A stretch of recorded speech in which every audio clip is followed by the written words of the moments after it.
Sophie était une femme au cœur de la trentaine, perdue dans un quotidien monotone et sans éclat.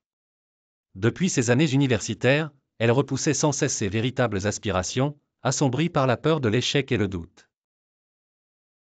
Travaillant dans un bureau, ses journées étaient rythmées par la procrastination, remettant à plus tard ses rêves de toujours.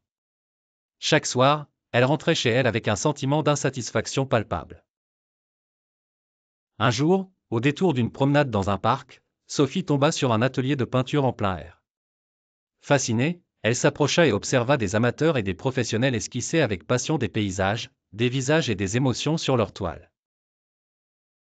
Ce jour-là, quelque chose changea en elle. La vision de cette liberté picturale, cette expression sincère de soi, réveilla en Sophie une flamme éteinte depuis longtemps. Elle décida sur un coup de tête de s'inscrire à ces ateliers. Au début, elle était maladroite, hésitante, mais petit à petit, la peinture devint une échappatoire, une manière d'explorer ses ressentis et ses pensées les plus profondes. Les jours passaient, et Sophie sentait une transformation s'opérer en elle.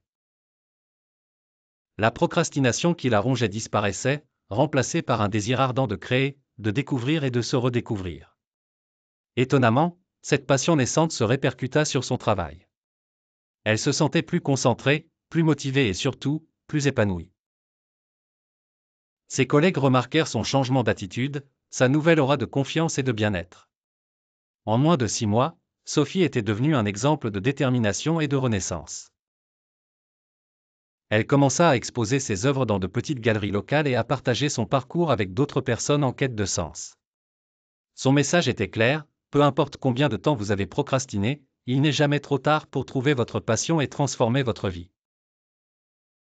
L'histoire de Sophie nous rappelle à tous que l'autodécouverte est un voyage continu et qu'il suffit parfois d'un simple pas, d'une petite étincelle, pour raviver la flamme des rêves endormis.